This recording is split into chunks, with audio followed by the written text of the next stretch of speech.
sepanjang hari ini saya membagikan firman Tuhan dengan mengacu kepada tema bulanan kita di bulan September, yaitu mengalami promosi ilahi dan multiplikasi yang dahsyat. Ibadah pertama, mengejar perkenanan Tuhan. Ibadah kedua, mempersiapkan keturunan yang akan memperoleh bangsa-bangsa. Ibadah yang ketiga, menyingkirkan penghalang tuaian. Karena memang Tuhan mau kita menuai ya. Ibadah keempat, kuat karena bersyukur. Dan ibadah 5, kehidupan yang berbuah. Anda tentu saja disambut untuk mengikuti lebih dari 1 kali ibadah. Siapa yang sudah antusias untuk mengikuti CG Super Conference? Lambaikan tangannya, berikan tepuk tangan. Kemarin kami di Barat sudah menerima delegasi-delegasi. Ada kurang lebih ratusan orang dari Asia, Hong Kong, Kambodia, Kucing, kemudian Taiwan dan lain-lain, kemudian dari Europe, dari Amerika, dari kota-kota, semuanya sudah antusias untuk berkumpul. Saya percaya kita semua tidak ada yang ketinggalan ya. Kita siapkan sama-sama pagi hari ini mengejar perkenanan Tuhan. Bapak Ibu Saudara, Anda harus tahu bahwa Tuhan itu mengasihi semua orang. Amin. Tuhan itu tidak membeda-bedakan, Tuhan itu tidak pernah pilih kasih. Tapi kepercayaan Tuhan, perkenanan Tuhan tidak diberikan kepada semua orang. Ada orang-orang yang benar-benar mengejar supaya kehidupannya itu menjadi kehidupan yang berkenan kepada Tuhan. Dan itu adalah sesuatu yang kita mau kejar juga sama-sama hari ini. Kalau kita ngomong soal promosi ilahi, siapa sih yang gak pengen mengalami yang namanya promosi? Promosi itu artinya apa sih? Kita mengalami nilai kehidupan yang bertambah. Jadi promosi itu tidak selalu hanya ngomong pekerjaan ya. Ada tingkatan di pekerjaan. Dulu saya cuma sales, sekarang saya jadi supervisor. Atau dulu jadi supervisor, sekarang dipercaya jadi ketua divisi. Atau direktur bagian marketing. Atau ada tingkatan-tingkatannya. Memang benar, promosi itu juga melambangkan kenaikan-kenaikan tersebut. Tapi kalau dikatakan promosi ilahi, itu berbeda dengan promosi yang dunia ini sistemkan. Kalau sistem dunia untuk seseorang mengalami promosi, pasti ada achievement atau pencapaian, standar-standar, ujian-ujian, level-level tertentu yang perlu mereka capai untuk mereka bisa mengalami yang namanya promosi. Tapi kalau promosi ilahi itu hanya karena campur tangan Tuhan. Tentu saja Tuhan tidak mungkin mempromosi orang yang malas. Karena kalau orang yang malas yang dijadikan pemimpin bisa kacau nanti timnya. Makanya kita mau kejar dulu yuk sama-sama. Jangan cuma cari promosi yang dari manusia, tapi ayo kita cari promosi yang dari Tuhan. Karena promosi yang dari Tuhan tuh ada dan tersedia buat setiap kita juga. Maka kita perlu perhatikan sama-sama ya. Kita perhatikan dulu ayatnya sama-sama. Kisah Para Rasul 13 ayat 22. Dikatakan begini, setelah Saul disingkirkan karena ketidaktaatan ya, Allah mengangkat Daud. Perhatikan di sana ada kata mengangkat. Menjadi raja mereka. Berhenti sampai sana dulu. Di sini kita menemukan kata promosi ilahi. Karena yang mengerjakan bukan manusia. Bukan manusia yang protes, Saul kok udah gak baik ya. Ayo kita vote, ayo kita rembuk, kita meeting. Siapa raja berikutnya terus kita pilih begitu. Lalu mereka manusia pilih Daud. Tidak seperti itu. Daud itu adalah contoh manusia yang mengalami promosi ilahi. Karena firman Tuhan katakan Allah mengangkat Daud. Anda bisa berdoa, minta kepada Tuhan di bulan promosi ilahi ini. Anda berkata, Allah mengangkat saya. Di bidang apa? Di area apa Anda membutuhkan naik level yang dari Tuhan? Mungkin bukan posisi, tapi fungsi, tapi value. Ya, itu namanya promosi. Allah mengangkat Daud menjadi raja mereka. Siapa sih Daud? Gembala domba. Daud ini anak muda yang bahkan kurang diperhitungkan di keluarganya. Tapi kalau Tuhan yang mempromosi, siapa yang diangkat sama Tuhan, manusia tidak bisa protes. Itu loh indahnya promosi ilahi ya. Dan tentang Daud, Allah telah menyatakan, aku telah mendapat Daud bin Isai. Title ini saya rindu, saya pengen punya. Dan saya rindu jemaat juga mengejar sebutan ini. Aku telah mendapat Daud bin Isai, bukan seorang yang pandai, seorang yang hebat, seorang yang multi talent, seorang yang leadershipnya strong, atau seorang yang strategy maker, pembuat strategi, atau seorang pembawa terobosan. Enggak. Tuhan bilang begini, aku telah mendapat Daud bin Isai, seorang yang sama-sama katakan berkenan di hatiku dan yang melakukan segala kehendakku. Rindukah kita disebut sebagai orang yang berkenan di hati Tuhan? Daud itu disebut sebagai the man after God's own heart. Orang yang dear, orang yang berkenan di hati Tuhan. Ini bukan berarti Tuhan pilih kasih. Sungguh. Saya dulu pernah punya pengalaman, mungkin gini gambarannya ya. Ada seorang saudara itu datang ke papa saya. Lalu bilang begini, Wen, kan panggilannya Wen gitu ya. Wen gitu ya kadang-kadang gitu ya. Wen, papa tuh anak kesayangan lu ya. Maksudnya dibanding saya bersaudara gitu, temennya papa atau saudaranya papa tuh tanya sama papa, Papa ini kesayangan lu ya? Terus papa saya tuh bilang gini, semua tak sayang, tapi anak ini yang paling suka deket-deket sama gua. Dia ini yang paling suka deket-deket sama saya. Kurang lebih begitu kalimat papa saya. Terus saya dengernya tuh kayak, oh jadi rahasia disayang Tuhan, suka deket-deket sama Tuhan. Tuhan sayang semuanya. Tapi siapa yang mau lebih mendekat, siapa yang mau lebih berusaha mengambil hatinya Tuhan, itu loh yang berkenan kepada Tuhan. Jangan cuman sibuk berjuang, berusaha mengambil hati orang, berusaha mengambil hati atasan, apalagi dengan cara-cara yang kotor, menjelekkan sesama rekan kerja. Jangan berusaha mengambil hati orang tua dengan cara menjelek-jelekkan saudara. Itu semua dipandang rendah di mata Tuhan. Kejar dulu apa yang menyenangkan hati Tuhan. Maka promosi itu datangnya dari Tuhan. Kita lihat ya ayat selanjutnya.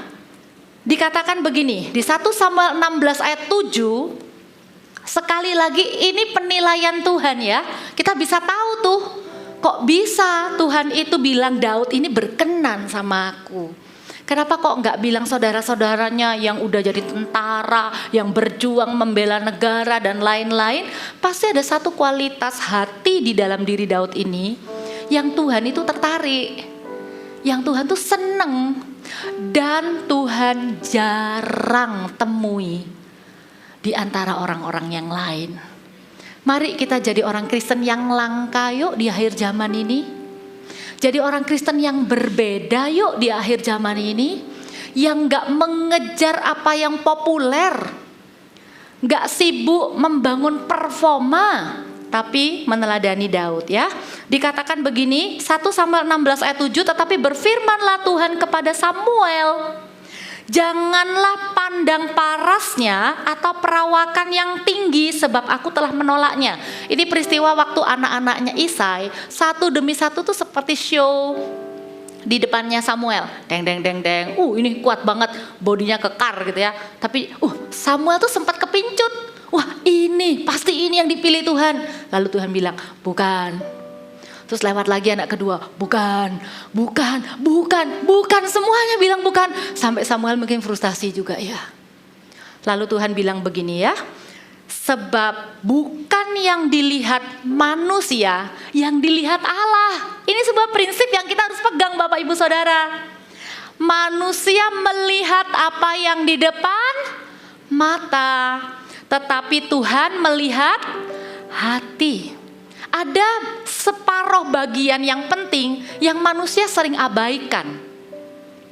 Kita lebih takut, lebih khawatir kalau performa kita di depan manusia itu kelihatan jelek, kelihatan kurang bagus. Makanya kita bagus-bagusin semuanya. Kita bela nih bangun pagi, tidak terlambat datang ke kantor supaya kita bisa menunjukkan sebuah performa yang terbaik.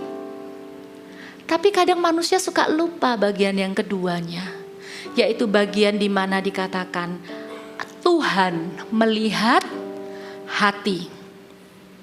Tuhan lihat hati. Tuhan itu tidak hanya melihat apa yang kelihatan, tapi Tuhan lihat hati. Karena itu kalau kita mau kejar perkenanan Tuhan, poin sederhana yang pertama adalah ini. Perhatikan apa yang tidak kelihatan.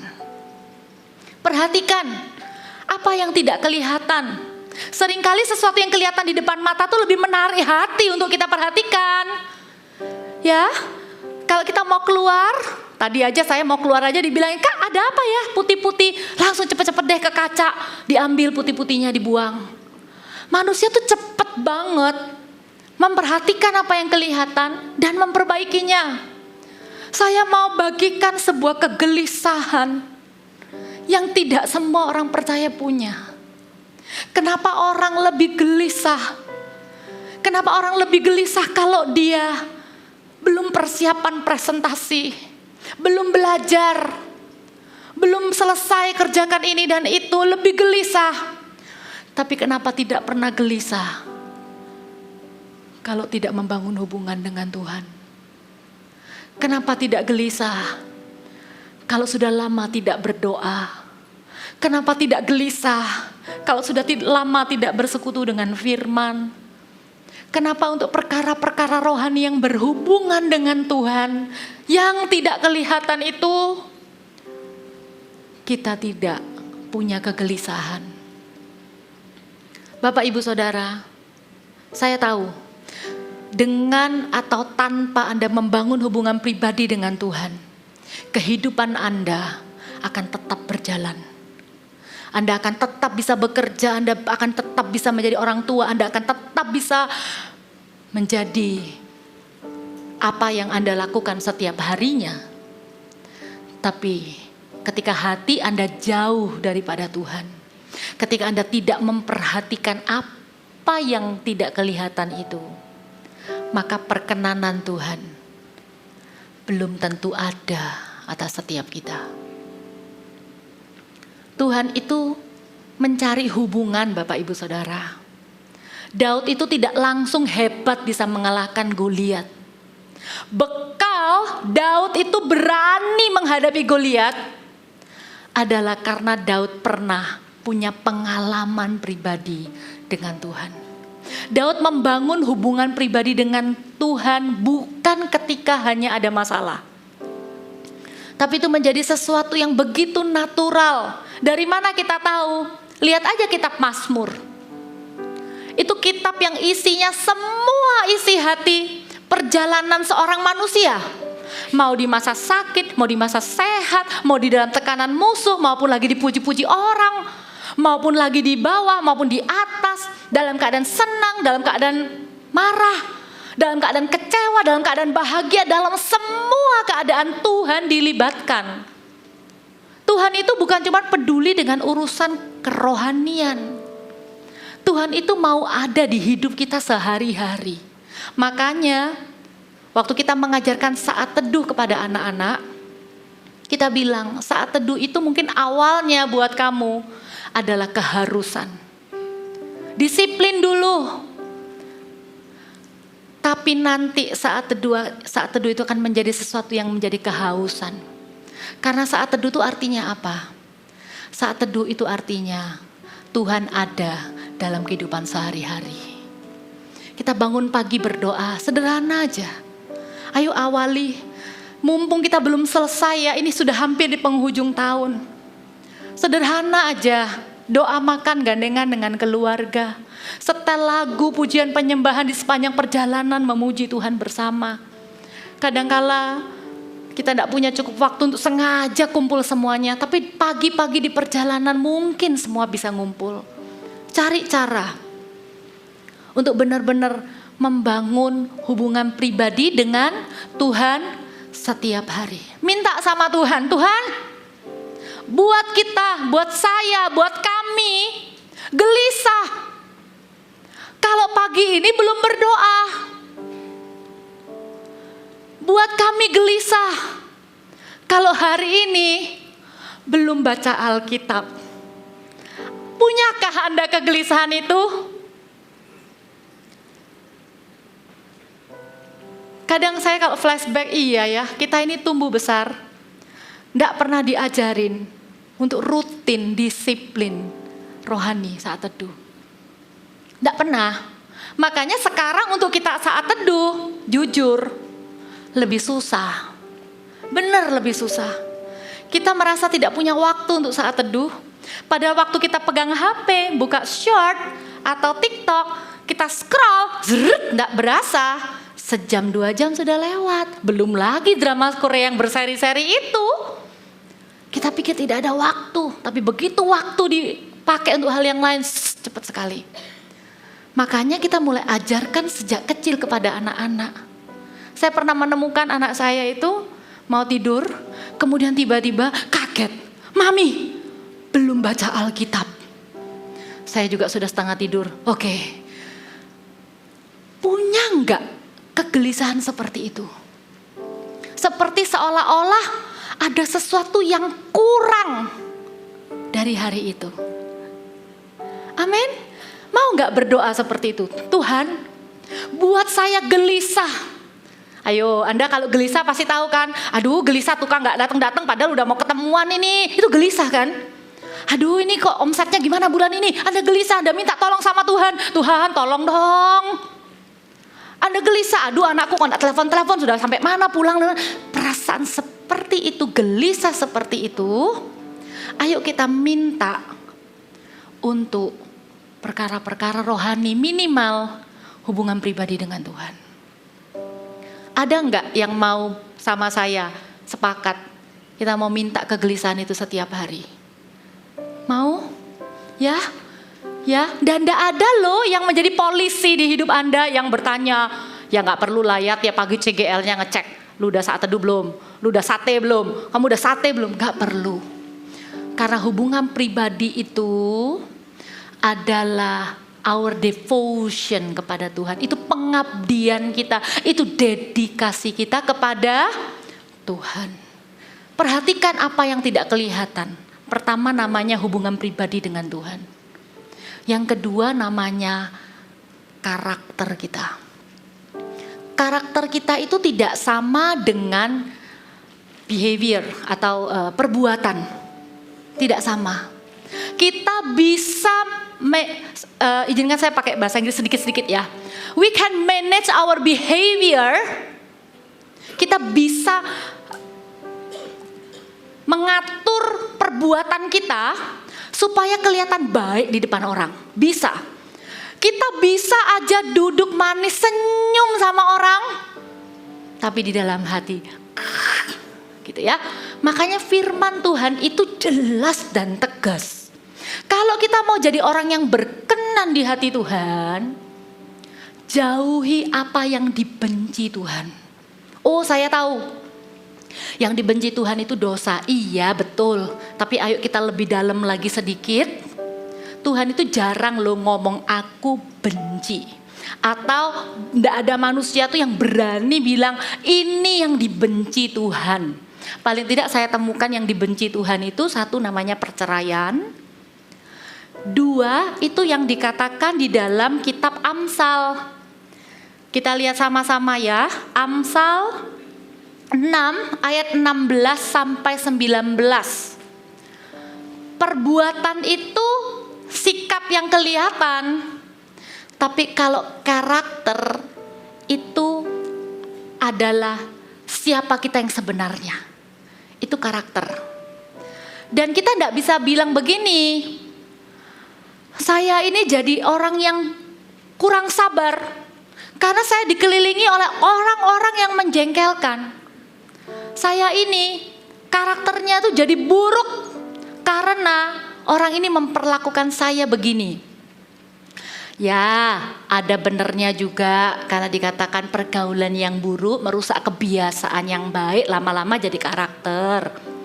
Tapi saya lebih percaya begini, ayo kita tabung karakter yang benar, karakter yang kuat, karakter yang mulia di dalam Kristus, supaya apapun yang orang lakukan kepada kita, itu tidak mengubah karakter kita jadi lebih buruk. Karena saya setuju dengan kalimat ini. Tekanan itu bukan mengubah kita, tapi tekanan itu sebenarnya hanya memunculkan apa yang sudah ada di dalam hati kita. Tekanan atau masalah itu harusnya bukan membuat kita jadi buruk, tapi masalah itu cuma memunculkan apa yang sebenarnya selama ini terpendam di dalam hati kita. Cuman gak ketahuan aja. Belum muncul aja ke permukaan. Karena apa? Karena kita terlalu bagus untuk hanya menampilkan yang baik-baik saja. Mana ada orang yang pengen kelihatan buruk? Pasti semuanya yang baik-baik. Tapi karakter itu benar-benar sesuatu yang di dalam, dan Tuhan yang paling bisa melihat the real kita, karakter kita ya. Makanya di Amsal dikatakan begini, 6 perkara ini yang dibenci Tuhan. Bahkan 7 perkara yang menjadi kekejian bagi hatinya. Perhatikan apa saja itu: mata sombong, lidah dusta, tangan yang menumpahkan darah orang yang tak bersalah, hati yang membuat rencana-rencana yang jahat, kaki yang segera lari menuju kejahatan, seorang saksi dusta yang menyembur-nyemburkan kebohongan, dan yang menimbulkan pertengkaran saudara. Kalau kita lihat karakter ini di dalamnya nggak ada tuh tentang yang seperti karakter-karakter yang kita kenal. Tapi ini kalau saya renungkan, ini adalah karakter dasarnya manusia yang melibatkan semua organ tubuhnya. Artinya firman Tuhan itu berkata, perhatikan mata yang sombong. Jangan ada mata yang sombong. Tahukah Anda bahwa mata yang sombong itu jarang banget bisa dikenali sama orang. Kecuali kalau dia dengan terang-terangan di depan orangnya itu kemudian gini. Gitu ya. Matanya ngelirik yang kayak gitu ya. Gimana coba mata sombong? Mata sombong tuh gimana? Mata sombong tuh yang bisa lihat tuh cuman Tuhan. Karena keluar dari hati yang merendahkan orang lain dan meninggikan diri sendiri. Kenapa Tuhan tidak suka orang sombong? Karena orang sombong itu melupakan Tuhan. Karena orang sombong itu berpikir dia jadi hebat karena kekuatannya sendiri. Dan dia merendahkan orang lain. Mata yang sombong. Hati-hati. Minta sama Tuhan juga supaya kita peka. Waktu kita dipromosi, ingat ya, ini semua bekal untuk kita mengalami promosi ilahi, amin. Waktu kita mulai merasa sedikit dipromosi, mungkin kita terima pujian. Hati-hati, jangan pernah memandang orang lain lebih rendah, lebih gak bagus, lebih kurang, dan kita lebih hebat. Kemudian yang kedua, lidah dusta. Lidah dusta, berapa banyak kita sering kepancing. Terutama waktu orang itu membanggakan dirinya. Lalu ego kita kena. Lalu kita ngomong sesuatu yang dibesar-besarkan. Jangan mengambil promosi sebelum waktunya. Dan jangan mempromosi diri sendiri. Jangan berkata, oh kalau saya kenal sama orang itu. Supaya kelihatan hebat kita sebut nama orang yang penting. supaya kita bisa terlihat penting di depan orang yang kita omongkan. Padahal kita cuma tahu orang itu nggak benar-benar kenal. Kadang dusta itu nggak cuma sebatas kelihatannya halah cuman tipis aja kok. Itu andai kata ketahuan pun paling ya cuma malu-malu sedikit. Tuhan itu akan sangat memperhatikan itu. Karena itu pun keluar dari hati yang sebenarnya salah. Lidah dusta itu adalah hati yang ingin mengambil keuntungan.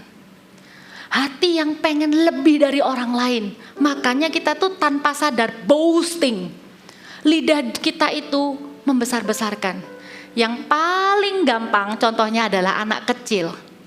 Coba lihat kalau anak-anak kecil itu lagi ngomong. Aku kemarin liburan pergi ke kebun binatang. Aku juga. Aku lihat gajah yang segini. Dia enggak terima dibilang gajahnya segini. Temennya bisa bilang, oh yang aku lihat gajahnya segini. Karena ada prinsip enggak mau kalah. Tapi itu anak kecil kita tinggal bilangin, enggak, gajahnya lu cuman segini. Tapi mereka itu ada prinsip di dalam hati yang kayak aku juga. Bahkan kadang-kala di dalamnya ada kebohongan. Itu natural loh, enggak ada yang ngajarin. Born with that talent. Lahir dengan kemampuan itu. Ayo, kalau kita mau kejar perkenanan Tuhan, hati-hati dengan lidah kita. Kemudian tangan yang menumpahkan darah orang yang tidak bersalah itu, ya bukan berarti kita membunuh ya, tapi paling tidak jangan mengorbankan orang lain. Ini ngomong soal pekerjaan kita. Kalau Anda adalah orang yang bekerja, Anda mungkin memulai startup bisnis yang mungkin Anda cuma punya karyawan 2 orang, 1 orang, 2 orang. Dengar. Kalau Anda yakin di dalam hati Anda, Tuhan akan membawa promosi dan multiplikasi yang dahsyat dalam hidup Anda, termasuk dalam pekerjaan Anda. Anda membayangkan 1 hari karyawan saya nggak cuma 2, karyawan saya itu bisa 10, 20, bahkan 50. Mulai dari 2 ini, perhatikan kesejahteraan mereka. Jangan hanya memperkerjakan mereka untuk keuntungan kita. Jangan minta mereka lembur-lembur, terutama kalau mereka sudah berkeluarga. Suruh mereka pulang, supaya mereka punya waktu dengan keluarga. Tegur pekerjaannya, tapi jangan caci maki orangnya. Supaya pulang tuh jangan membawa kemarahan yang nantinya akan dilampiaskan kepada istri dan anak-anak orang yang bekerja kepada Anda. Amin? Amin? Bukan hanya hitung cuannya, tapi ayo tangan ini jangan mengorbankan orang lain. Pekerjaan kita itu kalau bisa membuat orang lain itu lebih damai, lebih diberkati. Bukan cuma dia, ingat ya, setiap orang yang bekerja sama kita, kalau dia anak muda, dia akan punya visi nanti waktu jadi bos seperti apa. Dia akan belajar dari Anda. Kalau dia adalah orang yang sudah punya keluarga, orang yang bekerja dengan Anda itu, ada keluarga yang menunggu mereka di rumah. Dengan cara itu, Tuhan akan memperhitungkan apa yang Anda lakukan. Amin. Tuhan tidak akan segan-segan menambahkan karyawan lebih banyak lagi kepada Anda. Nanti kita lihat ya, kemudian ada hati, kaki, intinya kita itu jaga yuk karakter kita. Terutama dalam hal berkaitan dengan keluarga kita sendiri dan orang-orang terdekat kita. Bagaimana kita memperlakukan mereka, Tuhan akan memperhitungkannya. Amin. Perhatikan apa yang tidak kelihatan. Jangan dipikir perlakuan Anda kepada keluarga Anda itu cuma Anda dan keluarga yang tahu. Tuhan tahu. Anda pikir perlakuan Anda dengan keluarga Anda, bagaimana Anda memperlakukan istri dan memperlakukan anak, bagaimana Anda memperlakukan suami, bagaimana anak memperlakukan orang tua, Anda pikir itu tidak ada hubungannya dengan promosi Anda di pekerjaan? Kalau Tuhan intervensi, saya doa sama Tuhan. Hati ini sebenarnya saya dapat waktu saya dapat hati waktu ngomong soal doa pagi waktu itu, cara hidup yang baik. Saya doa sama Tuhan. Saya minta supaya orang Kristen yang bekerja punya kualitas yang lebih bagus dan lebih baik, bisa lebih dipercaya daripada orang yang gak kenal Tuhan. Saya doa supaya kalau ada promosi di perusahaan, kalau ada kandidat orang-orang yang mau dipilih, saya doa supaya pilihan itu jatuh ke batu kepala orang-orang yang berkenan kepada Tuhan. Dan itu adalah Anda. Amin. Kalau orang punya banyak pilihan vendor, biarkan itu jatuh kepada Anda. Mungkin Anda 11-12 dengan kompetitor Anda. Orang lihat kualitasnya bingung, tapi ada sesuatu dalam hati mereka yang digerakkan oleh Tuhan untuk berkata, yang ini saja karena aku berkenan sama orang ini. Siapa yang bisa ngatur undi itu jatuh kepada kepala siapa? Tuhan. Karena itu perhatikan yang tidak kelihatan. Amin Bapak Ibu. Ya. Kemudian yang kedua ini adalah sesuatu yang sederhana juga, yaitu teruslah setia dalam perkara kecil. Kita sering dengar kata ini ya. Firman Tuhan itu dikatakan di Lukas 16 ayat 10, barang siapa setia dalam perkara-perkara kecil, ia setia juga dalam perkara-perkara besar. Artinya setia dalam perkara kecil itu adalah modal Tuhan melihat seseorang. Perhatikan cara pandangnya Tuhan ya. Waktu Tuhan bilang siapa yang setia dalam perkara kecil, ia setia juga dalam perkara besar. Artinya apa? Kalau Tuhan menemukan orang yang setia dalam perkara kecil, Tuhan punya rasa aman. Wah, orang ini bisa dipercaya juga untuk perkara besar. Itu kunci promosi ilahi. Setia dalam perkara kecil. Kalau di dalam ceritanya Daud, di 1 Samuel ya, nanti Anda bisa baca lengkapnya, saya cepat-cepat aja review. Dikatakan Daud itu kan sudah kerja di istana, sudah naik level. Lihat ya, kalau kita naik level sedikit saja, sudah langsung berubah hatinya, sudah langsung jadi sombong. Tuhan tidak bisa bawa ke promosi setelahnya lagi. Kita tahu panggilan Tuhan, pengurapan Tuhan ke Daud itu bukan hanya untuk menjadi pemain harpa istana. Bukan hanya untuk menjadi pemusik kesayangannya Raja Saul, bukan. Tuhan tuh siapkan Daud tuh menjadi gembala raja atas umat Israel.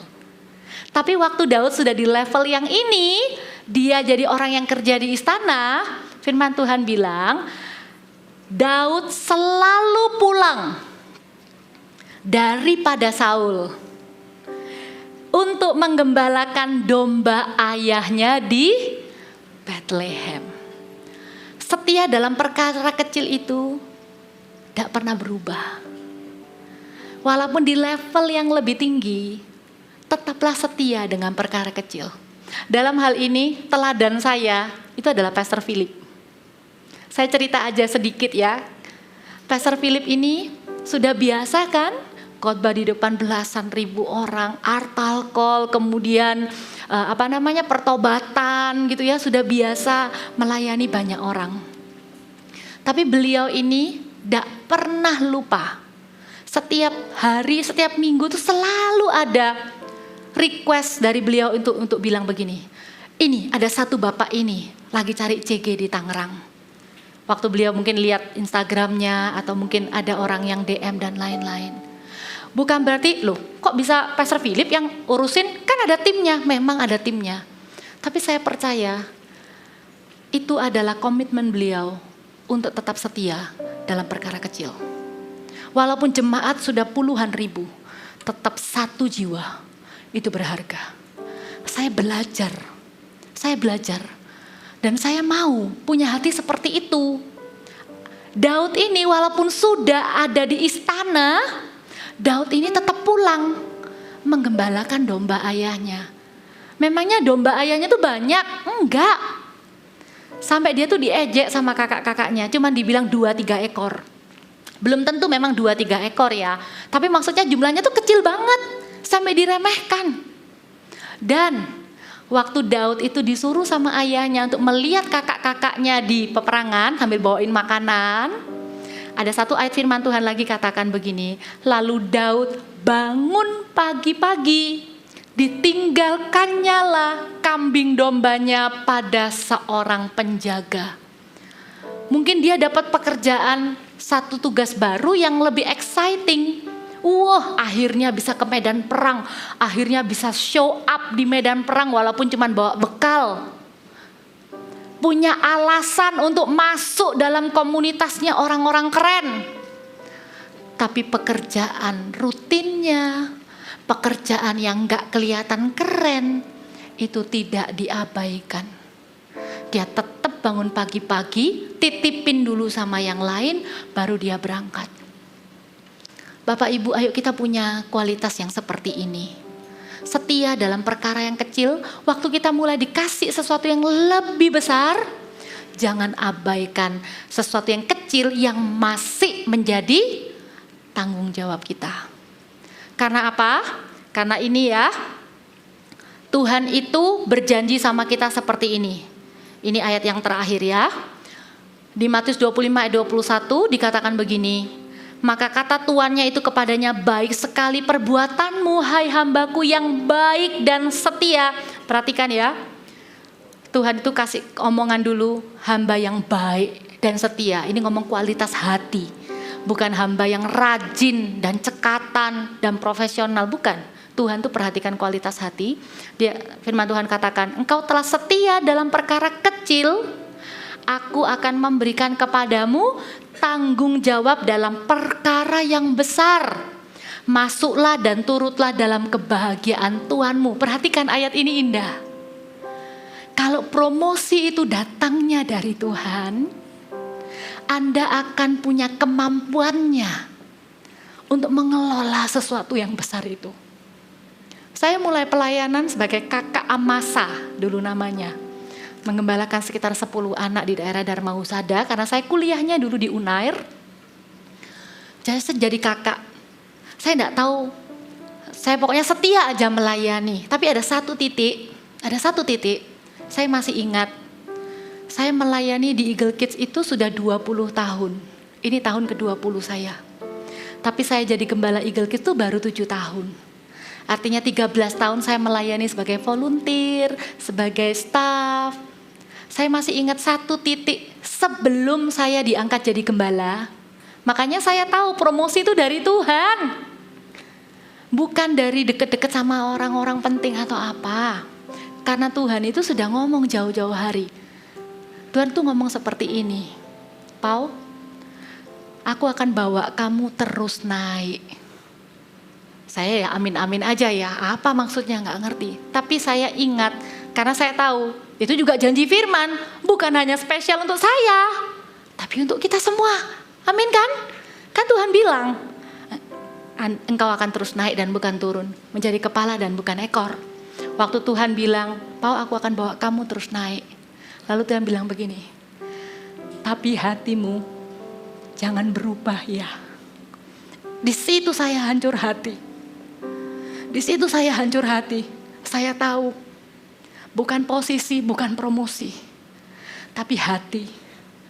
Dan saya kalau flashback dari orang yang cuma bisa kelola 10 anak, sekarang Tuhan percayakan tuh sampai 10.000 anak. Itu dari mana?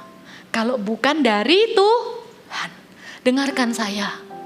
Promosi ilahi yang Tuhan akan kerjakan di hidup Anda tidak akan membuat Anda kelabakan. Tidak akan membuat Anda jadi jahat. Tidak akan membuat Anda jadi orang yang lebih kejam kepada orang yang Anda pimpin. Tidak akan membuat Anda tuh menjadi orang yang lebih selfish. Tidak akan membuat Anda menjadi orang yang lebih abandon your family, mengabaikan keluargamu karena berkat yang Anda terima terlalu besar. Karena firman Tuhan bilang, engkau sudah setia dalam perkara kecil, aku akan memberikan kepadamu tanggung jawab dalam perkara besar. Dan engkau akan masuk dalam kebahagiaan Tuhanmu. Promosi yang dari Tuhan itu ujungnya adalah kebahagiaan bersama dengan Tuhan. Amin. Jangan takut dipakai Tuhan besar. Jangan takut kalau dipromosi. Anak-anak kita di Voltage itu menunggu-nunggu kapan mereka umur 12 tahun dan boleh dibaptis, mereka bisa official jadi sponsor. Selama ini mereka lakukan perannya hanya sebagai caspon. Saya kalau tanya, kamu pelayanannya apa di CG? Caspon, Kak. Itu nggak ada di struktur. Tapi mereka menyebut dirinya sendiri calon sponsor.